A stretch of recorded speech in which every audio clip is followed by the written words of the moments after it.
Hey guys, what's going on? Matthew or MP Brick Studios here, back with another LEGO Ninjago video here on the channel. And today, I'm going to be comparing my custom Dark Bounty to the LEGO official Destiny's Bounty Legacy set. And with that, I think we can get on to the comparison. So of course, starting with the original Legacy Bounty here, we're going to start at the front with the dragon head, and it's kind of like what I think is a protector. It's like, it's protecting the ship, it is fronting the ship, and it is being the stronghold for it. And I really like how it looks, how it turned out. It's got these beautiful eyebrows. They fall into place so well. That just looks amazing. And then the little tufts behind it that look amazing as well. You can position those however you want. I kind of just like it in the kind of more team position, and just, it looks amazing. I think this thing looks great. Definitely better than the original that just used a molded dragon head. But continuing down the side, you have some large slopes and boat hulls and stuff. Below the head, you have kind of these sloped inwards pieces, and then the little, I'm not even sure what to call this. I have no idea what it is, but it's supposed to be like a pole that comes off the front of it. That's what that is. And I like how they rounded the side of it with just plates. This thing would totally sink if you tried to put it in like a pool or something. This thing would totally sink. But then you've got these thrusters out the side. First time I think those have ever been represented on a Destiny's Bounty, because not a single one of them has had it. Not the original, not the Season 5. And I think that was it for regular bounties, because since then, I mean, we have gotten the land bounty, but that didn't really have many little side boosters. But of course, the feature is you can move the big ones, and the little ones move in and out. And the other one on the other side is moving. Both of these move in and out at the same time, and both of these move up and down at the same time. So it's all one simultaneous thing. You only have to touch one of these, or touch one of these, I guess, if you wanted to. Nope, that's not working. So yeah, you only have to touch one of these to do it. But looking closer at the hull, you've got kind of these red slopes and what looks like windows. And these almost feel like they could be catapult, or not catapult, like, what is it called? Cannon holes there. So like they feel like they could open up and a cannon be inside and shoot it out. That is not the case, but that's kind of what it feels like to me. Moving to the main deck, it's mostly dark tan and brown. And you've got these beautiful golden railings, and got this anchor piece there that drops down 2 anchors. One on this side and one on the other side, which I have taken off. I'm going to take the chain off too, because I don't like 2. I just like one of them. But yeah, it did come with 2 anchors. Then you've got the mast here with the nice, beautiful sails, Lego printed. And you can push this down, and they will raise up and stay up. So that's how they look. But I'm going to lower them for the rest of the review. Actually, I'll probably raise them to get in here. But you've got cannon here. Nice. I probably would have preferred it not being there, because if you see, you get more figure space. Just 4 studs, but it's more figure space than you had before. So it would have been nice to have that. But it is a nice feature for the set and for kids. I think it's fine. But then you've got this deck. You can grab it and remove it. We'll look at that in just a second. But continuing on the outside, you've got these railings up, and they kind of drop back down there and kind of go around here. Not much space for a figure to stand there, but I think you can wedge a figure in there and it would look nice. Especially back here. I like to, sorry about the dust. Man, I need to clean this thing. I love this set so much, but I don't clean it enough. But I like to put Samurai X or Nia back there. She doesn't exactly connect to studs, but if I grab a figure, I can show you. I don't currently have a Samurai X on hand, but I do have this Legacy 2 Kai that I can place in here. If we raise his arms, place him in there. Even with Kai's super tall hairpiece, he goes in and he looks pretty good actually. I like how he looks back there, and I definitely like it. So that's an option there. But then going around the side, I definitely like how they use the tan and red to especially do like the kind of Japanese style walls. I'm not sure what they're called, but those look very nice. And then the red windows look great. Nice building techniques on these as well. I definitely like these railing bits here. Like you can just remove these slopes on the sides. And this is just placed in here. There's no studs connecting it. It just sits right there. You just place it there and attach these on top. And there it is. It's in there. Maybe not the sturdiest thing, but it's in there and it looks good. But then going around to the top, you have these beautiful round red windows with kind of a paper looking design on the inside. That's kind of just the feel I get from it. And then on the front, I'll pull this off so that you can see you got some slopes and kind of the Japanese style roofing with this big window that someone piloting can look out. You can't actually put a minifigure in it because it's too small, but still looks good. Placing this down, then you do have some lanterns here and just some slopes around the front. So I think we can continue on to the interior. So first off, I want to start with the very top that we just looked at. So you've got this little bit here that you can just lift open like that. Grab this clip here and you can pull this wooden box out that has some swords on it. And inside, it has a shuriken. I couldn't get the other one to fit. Not sure if it was supposed to have two. But I only got one out of two on the sprue to actually fit on there. I guess you could squish the tips in to make it actually fit, but yeah.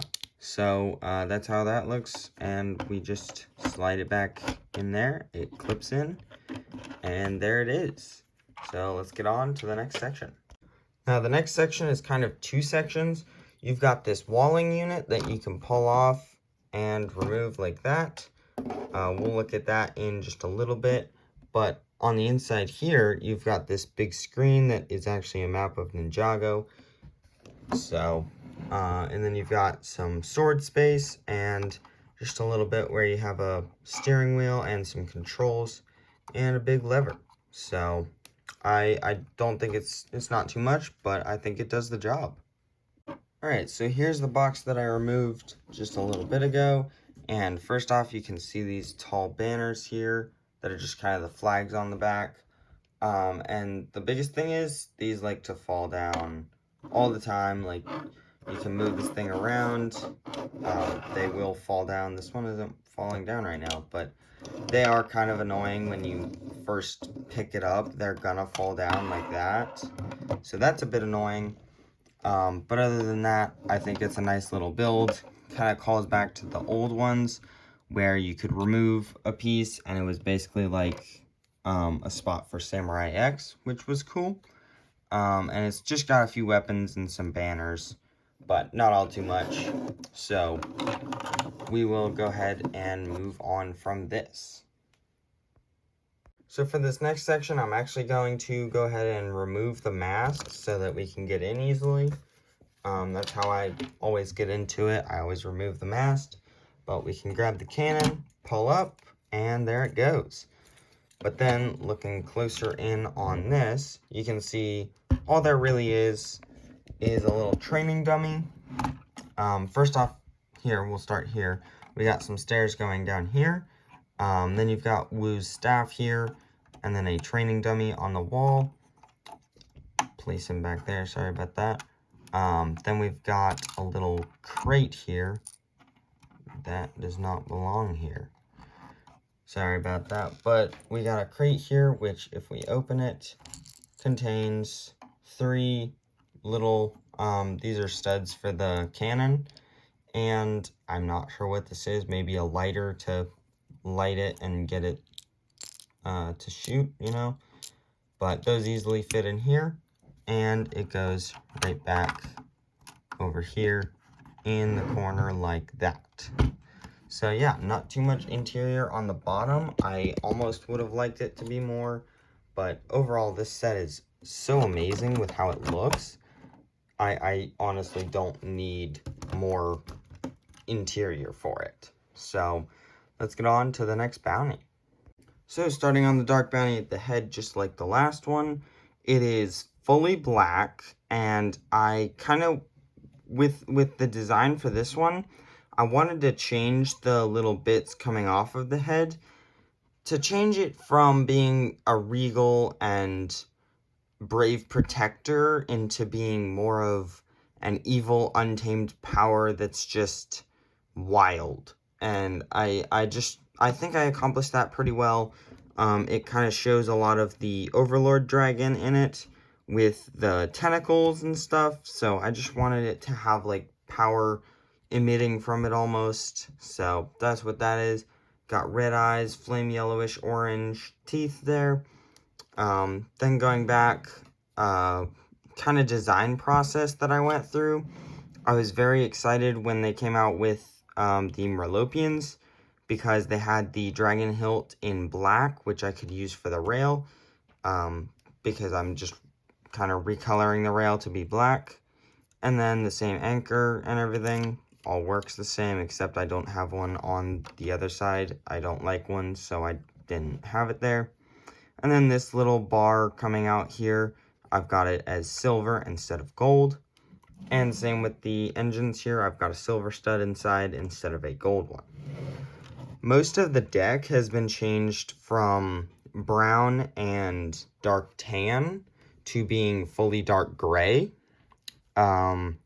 That's what the wood looks like on the dark bounty, so it's quite accurate. You can also push these down to raise the sails, and that's how it looks like. They do fall down. They're pretty heavy, these sails are, so I'll show you later when we get to the interior how I keep them up, because of how heavy they actually are. But continuing down onto the main side of the ship, I changed all of the brown to black. So you can see there are inverted slopes here that are in black, and now this is in black.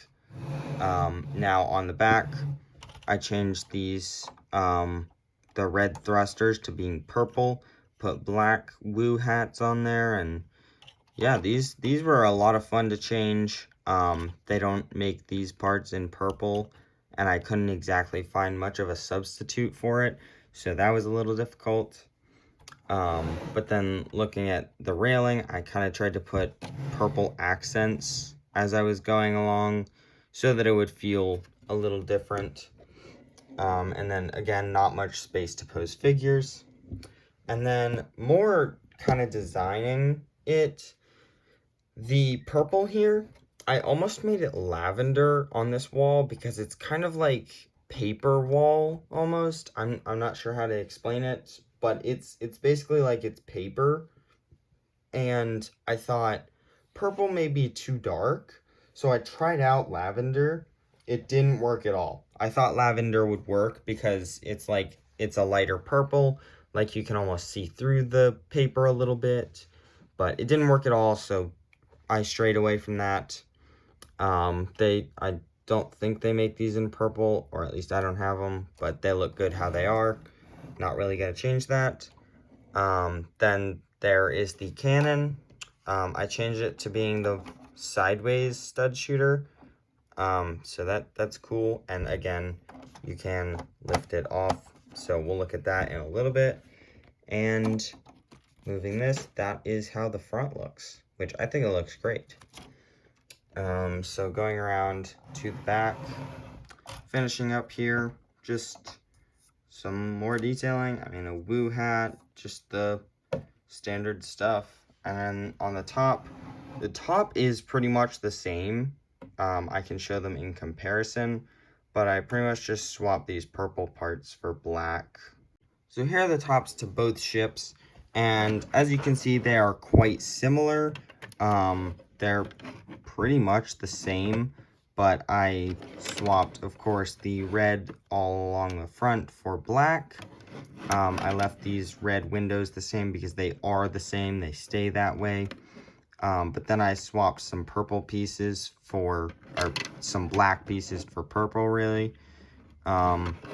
Just to spice it up a little different. So yeah, there's the difference between those, but let's continue. So starting with the interior here, we're going to start with the top again, and you can again pull this back, but instead of the just standard weapons, I made this one hold the 4 golden weapons, all the originals except for the shurikens. I wanted the kind of more braided side ones. So yeah, I wanted to have all 4 golden weapons so that Garmadon could either hold them or make his mega weapon out of them or whatever. So that's how I did it. And yeah, that's really all there is for that. Next up for the box, we have it right here, and I have plain flags on here. I'm planning to design stickers for them in black, just to be the same ones pretty much. This is the same interior, except I didn't put stickers on these. I also didn't have any weapons on the walls. I just kind of want it to be basic. You know, this isn't really the intent for it. I don't care for this to be removed. This isn't what I want for this set. And genuinely, I think I might put like screens on the inside or like details that make sense for the bounty instead of being just weapons. And here's some simple screens that I put inside. I've just got this one here and this one here, and they're kind of positioned so that when your figure is inside, I'm going to remove these. When they're inside like this, they would be looking forward and have one here and one here. So that's all I have to say about this. I like how it turned out. I didn't really want it to be another like little Samurai X side build because it's not really for Samurai X. So yeah, let's get on to the next section. Next up, we have the main interior, and you'll notice that none of these have stickers on them. I'm still kind of working on trying to get those. But first off, we have the big screen. No sticker, of course. We've got the steering wheel, and then the controls that also don't have stickers on them, and then a big lever. So there's also spots to hold swords, like right here and right here. But that's really all I have to say there, but I think it turned out well as well. And finally, for the interior, the actual inside of the boat section, the bottom section, we can pull that off and look at the amazing details I got to sneak in there. I'm going to remove the mast and we'll look. So we've got a chair here with a little desk. It's got like a little flame here and just a little quill and the little bottle of ink. And then you can remove this plate. Sometimes it gets a little bit stuck, but once you remove it, there is a book inside, which is supposed to be Captain Soto's log. So that's what I chose to include in here. And then on this clip, on this side, you've got a little Sensei Wu staff in gray. So if we remove that, we can put this back on there. And if we put the mast back on, this staff is actually how you get the wings to stay up, because you clip it right here. Kind of difficult to do with one hand, but you clip it there, then you bring it up and clip it on this one. Let me get it done and I'll be right back. And so here's how it looks. It holds both sides up. It doesn't really put any stress on the piece, and it looks good. So let's get on to really showing them side by side and continue on. So thank you for watching this video. If you want to see minifigures for the original Legacy Bounty and want to see what I would include in my Dark Legacy Bounty, go check out my reviews on both of them. And please let me know down below in the comments which one you think is your favorite. And thank you for watching this video. I hope you enjoyed, and I'll see you in the next one. Bye.